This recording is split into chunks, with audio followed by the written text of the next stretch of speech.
Chibi UFO, at least I think it's her. The username is Love UFO, but she's the only UFO I know of.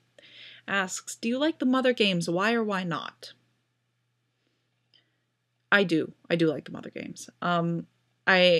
They can be a little difficult to play sometimes, and I have, a couple opinions about them which are probably kind of unpopular.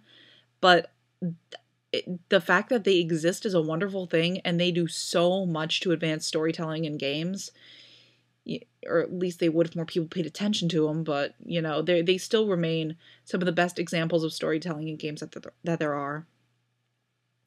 I don't really like the tendency for people to latch onto them and never say a critical word against them, because it's very much to their detriment that they do that. In particular, I think Mother 3 really suffers from having all the fans around it seemingly be like sycophants.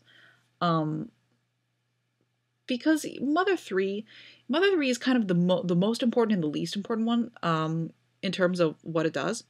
Because, like, it has probably the most emotional realism I've ever seen in a game.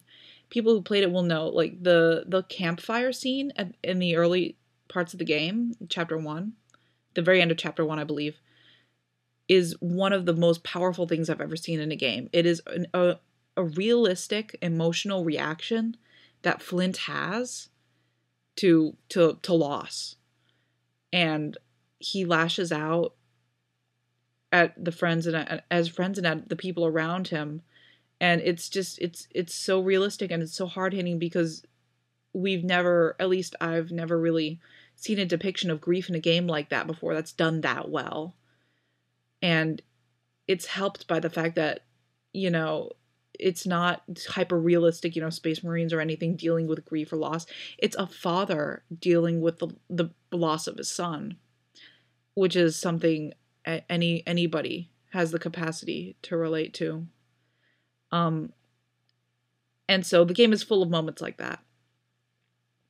But at the same time, I think Mother 3 severely suffered in its transition from the N64 to the GBA. You could tell that they really, really needed to scale down the scope of the story, and they just didn't. Or at least they kind of did, but it fits really...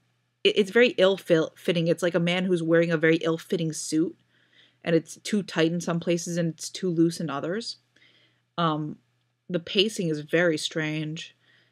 The latter half of the game is taken up by a fetch quest, which in any other game would be the entire scope of the story. See Mario RPG and the Legend of the Seven Stars, searching for the 7 needles, except the 7 needles only take like 3 chapters maybe to find. And it suffers from some very clunky mechanics, particularly the fact that at one point the game stops you and literally gives you a 20-minute text dump about the backstory of the game. And it suffers from plot holes, like the hummingbird egg. Like, it's not a flawless game. At the same time, like, I think the stuff that it does that it accomplishes is more important than its flaws. It's still one of those games that I say everybody should play at least once. But in terms of, I guess, perfection, I feel like Mother 2 is more perfect, I guess.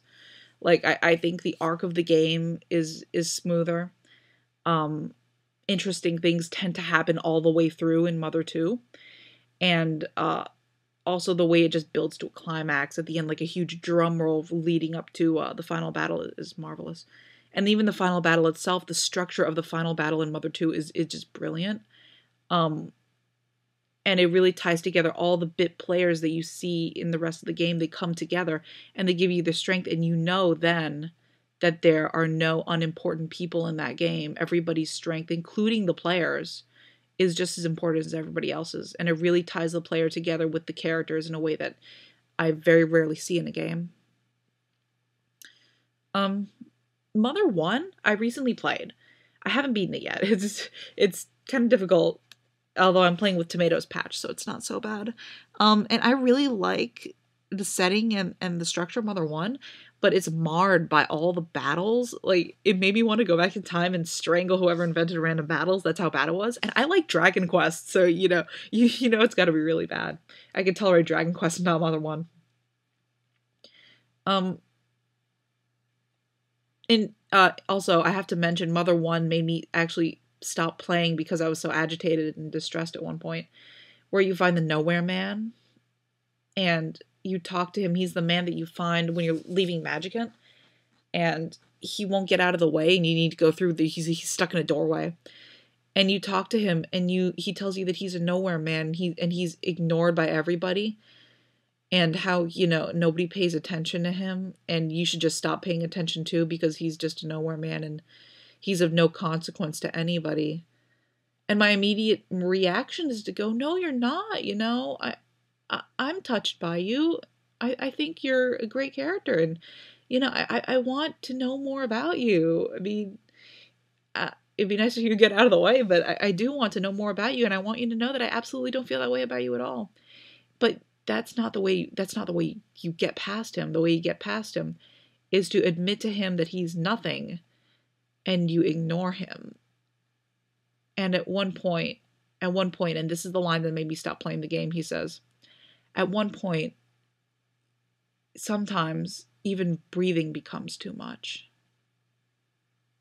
And that line really, really stuck with me, and it sticks with me even now.